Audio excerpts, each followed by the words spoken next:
Thanks so much for joining, and definitely really excited to have Amit Bendov, the CEO of Gong. Fantastic leader. Our title topic is The Future is Now, AI-Powered Revenue Team Transformation. So certainly AI in sales is a huge topic, and probably no company deeper and bigger into it than Gong, so definitely will be fantastic. And believe it or not, this episode is sponsored by Gong, the revenue intelligence sponsor of Sales Community, and you'll hear certainly have a lot of other great offerings across their platform. For those that are members of Sales Community, thanks. For those that are not, you can get a free membership at salescommunity.com/fall free, and Tucker will post that up there. So Amit, as you may have guessed, goes between Israel and San Francisco. Interests besides work and his great family are cycling, pizza, sports, and also plays the guitar. Just to show you how I'll say impressive, and I've got a lot of different CEO experiences, but first came across Amit. I'm going to say it was it's probably 2 years ago at the Dreamforce conference, and had some introduction, came in, was kind of meeting with I think Eddie and some other folks, and then we started talking, and he said, "You can do what, and how can you do it, and this is great and amazing." And then you said, "Hey, just come in here and use the office." And I think we chit-chatted every day that week, and it was fantastic. And then certainly put together a great partnership. So definitely very impressive. And I have a post I do each week, which is I might be old school, but Amit is probably one of the best at I'll say responding. So obviously different time zones, but on the weekends, getting back and prompt, and whether it's customers or me or anything, to totally lead by examples. That may be a little thing, but if you do that, and then the salesforce knows to do that, certainly helps selling a lot. So a couple of your board members have some nice comments from Dor Nahumi at Norwest Venture Partners. Says Amit is a true partner, a great leader, and visionary CEO. As a seed investor, I had the luxury of watching Amit's masterful go-to-market work in building Gong from a concept to one of Norwest's best portfolio companies. We joined forces from day one, and going through Gong's journey has been a great partnership. So pretty cool from him. And Carl, who I also know, and probably know Carl very well. Actually, Carl, I think, was the one that originally introduced us, matter of fact. Yeah. And he's a partner at Sequoia and on your board. Carl says of you, Amit is one of the best founders I've ever worked with. He's a great leader, very balanced thinker, and never seems to get rattled. It was a true honor to serve on his board. If I could, I would partner with him again right now. So maybe a good opportunity to go in at Workday. And then from Eddie O'Brien, I had to get one from somebody internal, and he says, a true AI original and innovator. So pretty cool there. So let's jump into the questions here. So you went to Tel Aviv University, and I always like to ask people, what was your first job out of college? So my first job out of college was a software engineer. So my specialty was computer science. And last year, I think in my third year, I was walking on campus. At that time, it was still like paper ads. There was no like LinkedIn job postings, and I saw this company that's looking for a developer with multimedia experience. Now, I had no idea what multimedia was, but I always wanted to be in a rock band, and I thought this must be something to showbiz. So I was called for an interview. Turned out it has nothing to do with glamour of the showbiz, but they gave me like a tough math problem, and they liked the way I solved it. They gave me the job. That was a company that was Click Software. It's now part of Salesforce, a billion-dollar company. But I was one of the founding team members of that product. Wow, fantastic. And then maybe quickly just go through your career from there. And then, I started with Click Software as an engineer, then led the R&D team. And, after a year, I got bored. So I wanted to go to the US, to your neck of the town, Randy. So we moved to Boston to start the US operation. My wife and I would just get married. We thought we were going for like 1 year. Ended up staying 9 years. and came back like with two boys. We took the company public, and then we moved back to Israel. Joined another company in Israel as a CMO. Built a whole go-to-market operation over there. After that, joined a company called Seidl in the business intelligence space as a CEO. That was my first CEO gig, non-founder. They're great founders. I just helped build a go-to-market team, opened the operation in New York City. And after that, I started Gong. Wow, fantastic. And how many years ago did you start Gong? 8. Wow, that's fantastic. And recently been named on G2, the best RevOps and intelligent software company, and certainly lots of other awards. Kind of what was your first product that you had? How did you think of it? It was, well, this is a sales crowd, so people will appreciate it. I had like a shitty quarter. When I was a CEO of Gong, we were like growing. Things were nice. And all of a sudden, we're getting like the quarter from hell. And I have no idea what is going on. As you can imagine, a lot of finger pointing with like sales and marketing and product. Each one thinks, the leads are weak. The sales are rookies. The product sucks. The competition is better. And I was embarrassed in front of the board and investor, and I was trying to like poke around, ask people what's going on, and getting lots of versions and lots of stories. And in my desperation, I sent my product manager to sift through CRM notes to see what they can glean out of that. And they spent a couple of weeks, dump everything to Excel, and they came back and said there's nothing there. Right. So then kind of dawned on me that people view CRM as a source of truth. Now, there's some truth in the CRM. It's like, who bought, how much, and all of that. But everything else is not true. It's like people don't put in the information. They hate it. They put 1% of the information at best. And I said, it doesn't make sense that companies rely on information in these people's heads, right? Opinions. So, and that I started looking for a solution that would tell me exactly what is going on without relying on subjective interpretation of people. Not the leads are weak or the leads don't have a sense of urgency. And I couldn't find it. That was the idea that later became Gong. Awesome. And tell us more about Gong today. So Gong, we're about 1,200 people. 4,000 companies across the world use our AI to increase sales productivity and increase revenue. We're very proud. We have about 400 people in our R&D team, mostly in Tel Aviv, Israel, and Dublin, Ireland. And the rest are in the US, most of the go-to-market and finance. The company has like 3 products: Engage, which is a customer engagement platform; Forecast, which is forecasting prediction based on AI; and CI, which is conversation intelligence, helps you increase sales productivity by coaching and enablement. Awesome. And one, I'm old school, as you've heard here a couple of times, but I always have several hot buttons, but one is just getting out prompt recap notes. And I was on a call last week with Tech Target, who's a mutual customer, and Doug Olander, the EVP of sales, sent me a note around a call recap and said, okay, hey, let's do this, let's do that. And I'm like, it's totally amazing, right? Because the rep, it gets, spits out the draft right away. But then as a manager, then you could go through and just quickly figure out what's going on. If you want to dive deeper into the call, you can. But if not, you kind of get 30-minute call you can scan through in 2 minutes.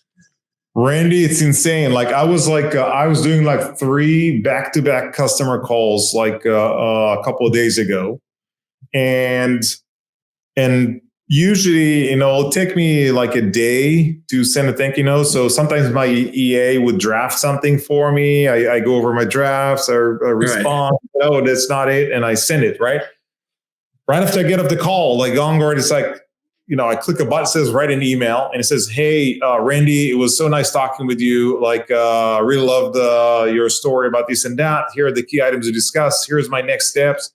Happy holidays, by the way. I change a couple of words, hit send, so easy, and it is scary accurate. He was spot on. So amazing. And you've got a new cool feature, the AMA Ask Me Anything, right? The AMA is actually not the system telling you, but you could ask. So you could go to like an account or an opportunity and just ask anything, right? For example, what are the key pain points that the customer is talking about? Or why did we lose these deals? Or who did they favor? Who is our competition? What the system does, it reads kind of like, looks at, recent period, looks at all the emails, all the call transcripts, and uses generative AI to kind of distill the information very succinctly. So you could ask like, is this deal likely to close in December? The beauty of it is that traditionally, or you mentioned like Doris, I was with him like on our one-on-one this week, and he asked me about a certain accounts because he knows the company, and asked, how are we doing over there? I actually was not up to speed, and I was a little embarrassed. So traditionally, what would I do, right? I could go to the CRM. There isn't like a whole lot over there. I could reach out to the rep, but that'll take time, right? Who knows? There might be on a call. It could be like a day until I get in, right. He'll get like nervous. Why am I asking? Right? They don't like being asked. Instead, I said, you know what, Dora, let me like log into Gong. I just type like a quick question. I went to the account, says, how are we doing over there? Is it trending in a positive direction? What are the next steps? And it was right there. Within seconds, I had the answer. Unbelievable. You could use it for all sorts of things, definitely for getting a sense for where the account is, what's the sentiment of the account. If let's say you're a new rep or a new manager, new to an account, just brief me on everything that I need to know to prepare for my meeting with this customer. Yeah, so literally anything. Yeah, it's addictive. It's crazy good. Yeah, well, I know for sure you definitely have some hands-on board members there when you had Carl and Drawer for sure. Oh yeah, we've worked a couple deals. Now with you, with kind of Gong, obviously you have a lot going on, but kind of any challenges that you can speak of on the kind of go-to-market side? Well, who couldn't use more leads, right? It's like there's always challenges. Like every day there are challenges. Overall, we're doing well. We're on a good trajectory, both in terms of product and go-to-market. The challenge is always like, how do you get more productive, right? And how do you grow faster? That's the key thing. And I think every CEO and every sales leader is focusing on that these days. Companies now are a little more thoughtful about their spending, and they want to make sure that there is a return on investment, that they're intentional about like every areas, like everything has to make sense, both financially and strategically. So that's top of mind for everybody, and we're no different. There you go. So let's pivot here to the title topic. Focusing on AI. The focus is now AI-powered revenue team transformation. So ton of hype around AI, but how is AI really helping revenue teams today?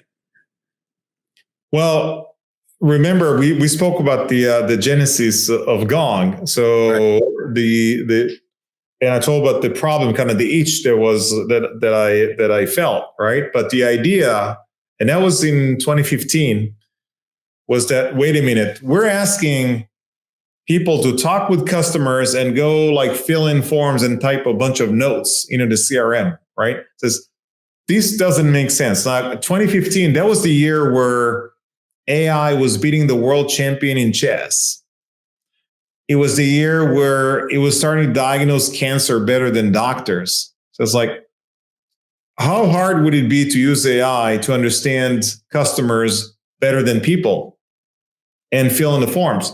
So the idea was an autonomous system that would take all the conversations of customers, emails, video calls, voice calls, meetings, right? And catch all the information without putting the onus on people, and create data and insights for leaders and people in the trenches. using AI. So it's a system that gets like 100 times more data without anybody having to lift a finger. That was the idea. So the first version of Gong, that was like doing like 5% of what the system does today, was already like an AI system that was working on its own. You kind of turn it on, and you're going on a call with the customer, and your manager would already know what you wouldn't have to call him, right? You could collaborate with other people. This was, and it just gets better. What everybody calls AI right now is generative AI, like ChatGPT. That's like made it so popular that even my grandma talks about it, and she's not even alive, right? So it's like so easy, and the interface just. We're using generative AI before, but ChatGPT made it accessible to consumers, and everybody's excited by the capabilities. It does remove a lot of the work. It can help you become more effective and efficient. Effective means do the right thing. So you could ask, who would be my best contact in in-house, or what are the recommended next step to help me close a deal? Or if I wanted to close in December rather than in March, what would I need to do, right? It'll guide you so you're doing the right thing, even if you're a rookie, or maybe like especially if you're a rookie, but also do things more productive. I just gave you the example how if I want to send like a thoughtful thank you note to 3 senior leaders that I spoke with, you're probably talking like half an hour, right? And I was able to do it in like a minute. That's huge saving for leaders. Not to mention the summaries. I don't need to talk to the rep. So the system does so much that increases productivity dramatically. So the system actually gathers all the information automatically. It'll update the CRM automatically. It'll automate a lot of the mundane things that we're doing much faster. So it's real. That's great. So what's the future of AI helping sales teams? So there's a number that goes around that reps spend about 70 to 75% of their time on non-selling activities. I should say not selling. Not selling. So you're paying for every $4 you're paying them, you're spending like $3 to do admin work and $1 on selling. Imagine if you could, like, let's say not eliminate all that drudgery, but just cut it by half, right? That's massive. So that's our mission with both Predict and Engage. Predict's like, where are you heading? So if your target as a rep is like 200K, your trajectory now is 160, right?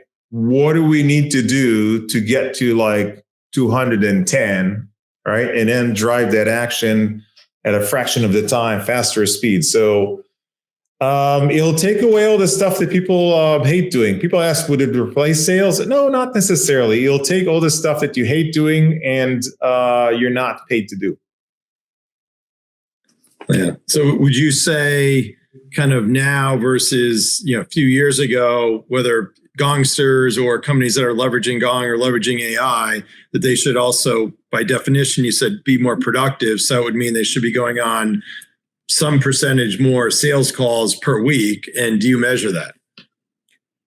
Yes, absolutely you could. Now, listen, like technology can take wherever you are and make you better, right? But to be realistic, you have to have a good business, right? If your product isn't competitive in the market, right? Or if you hire not so great talent, AI isn't going to help you. I mean, it'll make you like somewhat better. So you need to have the basics of a good business. There's no miracle, but it can help you understand what customers like about you, what they like about your competitors, where are your opportunities, right? If you use that information and make the right decisions and act, you could definitely win in the marketplace. Yeah, definitely. And any, besides what you've already mentioned, any other ways that you use AI in your daily work life? Yeah, I mean, I use it for,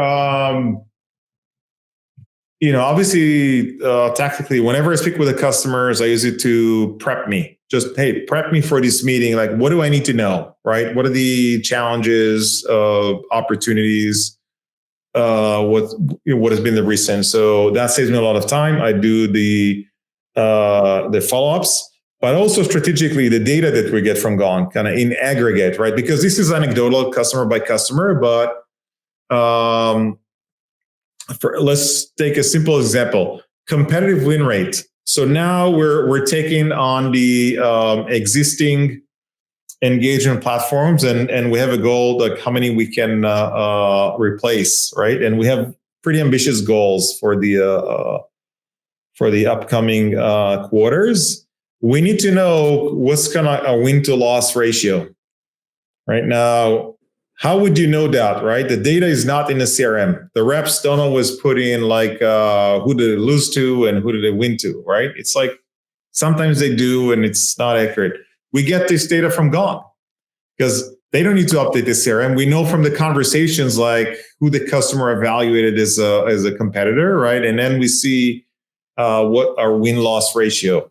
Why are we losing? Why are we winning? What do we need to do better? What the customer like about us? What like the company? All of these reports are included in the board deck, like every quarter. I would never be able to get this data without Gong. We use it for forecasting, to forecast our revenue.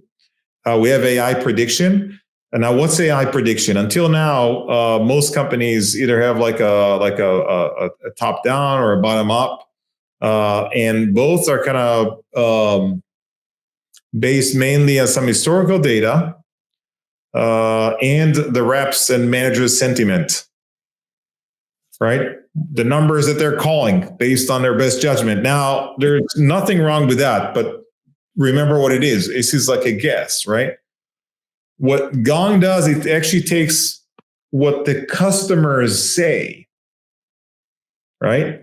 And turns into a forecast. So you'll look at a deal, and the fact that there's a lot of activity on the deal doesn't mean that they're going to close. If there is an email, right, but the email says the CFO would now want to scrutinize this deal personally and wants to understand the ROI, that's not good news, right? So Gong's AI score for that deal would be lower. This is powerful. Before that, you just had the sentiment. Now you have the facts, what the customer is saying, and all that factored in the prediction. So prediction, reporting, analysis of win rates, increased conversion rate. The data is a gold mine. Yeah, awesome. I guess with the CFO, though, if you have a super compelling value prop, then you want the CFO to look at it because then you want him to push your deals. Absolutely. By the way, for one company, this could be like very good signal, right? If the CFO is typically on the buying committee, that's actually a very good sign. But if that's unusual, it's not a good sign. So every company is different. You're absolutely right, Randy. Awesome. And then you've got some cool integrations in with kind of Sandler from sales training, methodology, Medic for qualification, and some other things, right? Yeah, this is what customers have asked us. Like, listen, we spent like $1 million or so on implementing this methodology. I convinced my CFO to make the investment. Now I have no idea if it's even being used in the field, and what's the ROI. Yep. So we have some of those already baked into Gong, like Medic, MedPeak, Sandler, right? Corporate Visions. And you can start tracking like what percentage of the reps are using it, or teams, right? Which teams are using it, which teams are not, track it like international deployment and acceptance, right? So, and then like, is it effective, right? Do I see like a higher win rate when it is being used versus when it's not being used? That's crazy. You're never able to do that. Imagine that all these training that's happening right now, all these methodologies are impossible to measure without having people fill in forms. Now you just kind of unleash it, let it go. Gong tracks it for you, both the adoption and the impact of the plan. Wow, awesome. So at Gong, we use we're strong on our CRO Shane Evans is strong on Medic, right? Yeah. So you know what's our adoption rate? 96%. I was just saying, when you got the CRO leading by example, and those 4% probably aren't long for the world. No, I mean, all CROs are kind of leading and leaning in, but I mean, it's hard to get people to adopt. Usually it's like 50, 60, 70%, right? Yeah. Now, why is it like 96% of Gong? Because the reps don't have to do it. The AI does it, right? It said, here's the M, here's the E, here's the D, here's the I. It tracks it automatically. So it's so easy that it's immediately deployed. Great. So moving on here. So you've had lots of great experience over the years. Any kind of one or two mentors that stand out, and any advice that you've received from them? I didn't have like one mentor. I read a lot, and there's I read a lot of books, even as a child, and in early in my career. So it's kind of like a mix of hundreds of books and people that I've met over the time. There's no one figure, but and really, there's no like one thing, right? It's a lot of things. There's no silver bullet.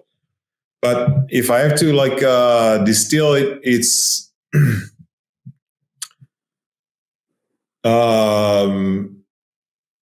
it's the team that you hire, right? That's what wins. Team and culture are the most important thing, and that's your role as a leader. Obviously, like most sales leaders have probably been kind of the best reps. Or like very good reps, but being a leader kind of takes you out of the equation as the super salesperson, and it's the strength of the team. So literally hire people that are better than you. Right now, everybody says that. Everybody believes that they do. Most people don't.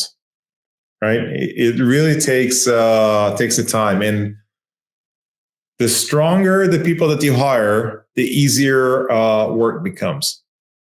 Yeah. Just literally, it was like, I was like, wish that I have like 6 CEOs working for me. Then I could just sit all day and do nothing, and work will be just fine. Yeah, definitely. What about then? You mentioned reading when you're younger, advice that you'd give to your younger self.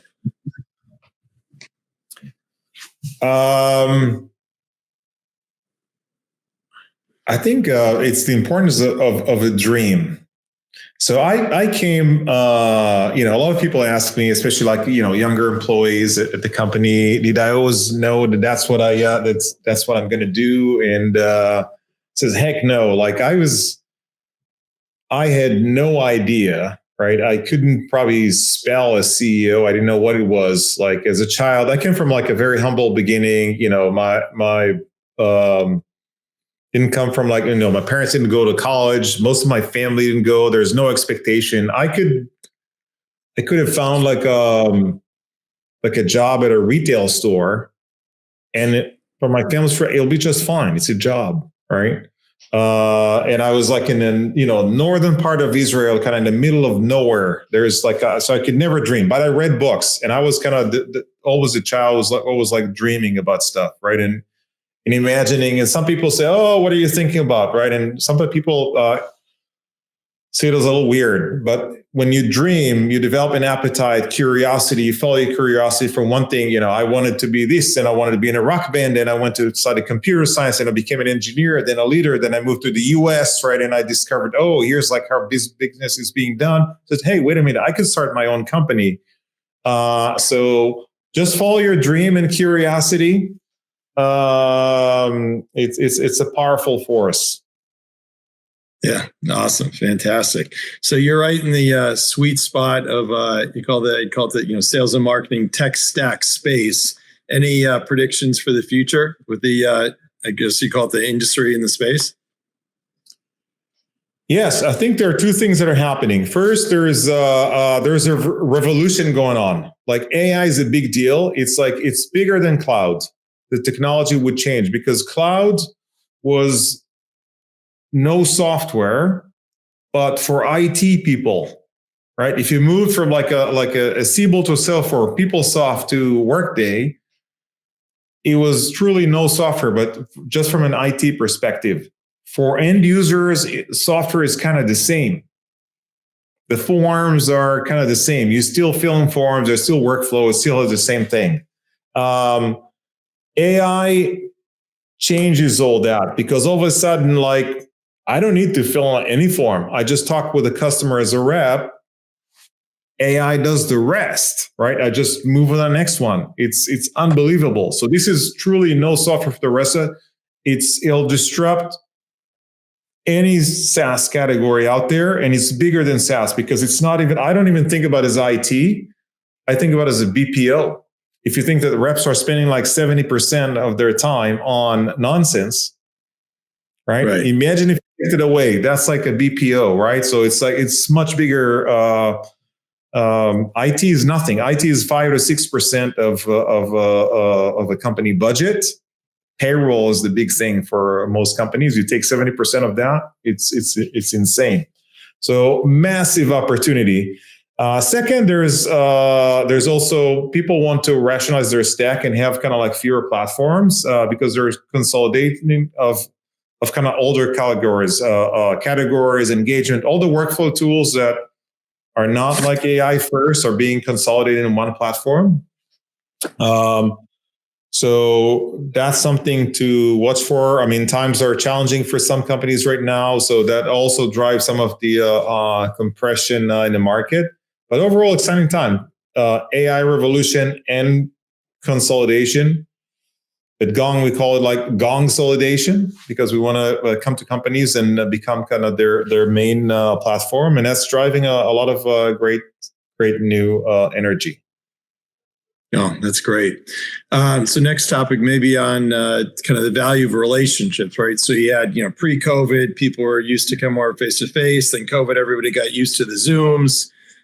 So kind of how do you kind of deal with the challenge or the opportunity of sales teams still, and still having, relationships in this virtual world? Do you try and break from virtual to encourage face-to-face, or do the best you can with virtual? I know you do good face-to-face events. We're in a hybrid world. There's definitely in-person meetings are way more valuable. So I'm not sure if you're talking like the sales team itself being in one place, definitely super valuable, or meeting with the customers. Both are, we encourage people to do both. Now, there's a lot of goodness in virtual meetings sometimes, right? If I need to be at home, I'm waiting for the cable people, or I need to go to doctor, I need to be on a vacation for a week, I can still do Zoom. That's great. So not everything needs to be in person, but also like being totally remote isn't good. Just not really as good. Yeah, and I always worry about it. Sorry, go ahead. Yeah, I was gonna say, I always worry about the, kind of younger and career sellers as well, right? I mean, it's so easy, but that, what do they miss of just kind of the teamwork, the camaraderie, the learning, the development side? I see it absolutely. It's not it's not okay. I mean, like sales is a very stressful job. It's an emotional roller coaster. It's very hard to someone like being on their own and not get the support. You're not learning as much. There's a lot of cross-pollination when you're in the bullpen. I know it because like at Gong, when I'm in San Francisco, I sit in the bullpen with the SDR team. And you see that, like, yeah, I just got a good one, right? And Right. someone gets someone on the phone, everybody listens in, all ears are on them. There's a lot of both like professional and emotional support. You bump into people, right? Just by the coffee machine. Hey, what are you working on? What are you working on? Who are you, right? So you learn a lot more. I learn a lot more as a CEO when I just bump into like random people in the office, and definitely for people who are new to company and may have not worked at any company before. So they don't have just the basics aren't there. So definitely there is a ton of value being like in office. Awesome. So maybe for those SDRs or kind of maybe first line kind of sales reps, any kind of words of wisdom that would apply to Gong and across the board that you'd say, okay, hey, you got to really make sure you're besides using Gong, make sure you focus on doing what? Well, I view SDR kind of as a great learning opportunity. It's a fantastic for someone who's not even in technology to get into technology. I'll tell you, some of our most amazing sellers started SDR that had like zero experience in they may have sold like wine or something, or some of them not sold anything, but if they have the passion, the hunger, the desire to get better and kind of better at their craft, this is a craft. This is such an amazing entry point. When I was in university, I was cold calling on schools to sell them some kind of education programs. I did it all the time. First you're embarrassed, you don't want the rejection because people slam the phone on you. They don't want to talk to you, but you do it like so many times and you become good at this, right? And then people want to talk to you. That's a great skill. And I just love the energy at our SDR room. And I definitely recommend it for people that want a way into sales. Everybody knows this is probably the only role where there's no limit to what you can earn and how much you can accomplish. It's all up to you, right? The opportunity is there. It's totally equal. If you have kind of the desire and some basic people skills, you can do it. Absolutely. Desire is huge. And if we're getting toward the end here, but if anybody has any comments or want to ask any questions, I know we had to change the time here for today, so most are probably going to be watching on the recording, but certainly feel free to chime in with anything. What about in your travels, any CEO leaders that you've come across that you respect?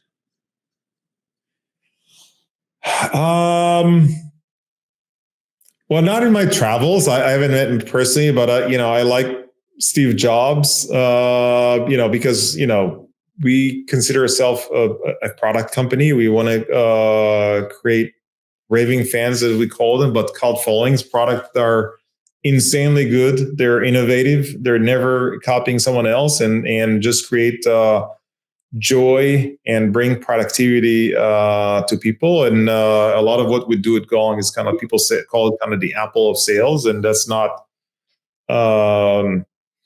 coincidental. You see it in pretty much our marketing, our product design, our approach to customers. Almost like a consumer company, even though we're an enterprise software company. Awesome. Great. Well, this has been fantastic. Time flies when you're having fun. Any closing comments? Well, I enjoyed being here. It's a lot of fun. Hopefully it's good for the audience. If you want to reach out, there aren't a lot of Amit Bendov on LinkedIn, so super easy to find. And thank you so much. Yeah, that's usually my line. I say, isn't it? I don't think there's one. Your line? Maybe I stole it from you, Randy. Yeah. One of me. So we've got a break next week, and then we'll have January 3rd, Scott Struble from Dark Trace, and his title topic is going to be the first 90 days. something that's really important, as well as a lot of other great words of wisdom. So, Tucker, thanks for your help behind the scenes. Certainly for everybody, Israel, we continue to pray for them and wish for the best. And Amit and all your gongsters, wish you the best for the holiday. Thanks so much. Thank you very much. Happy holidays, everyone.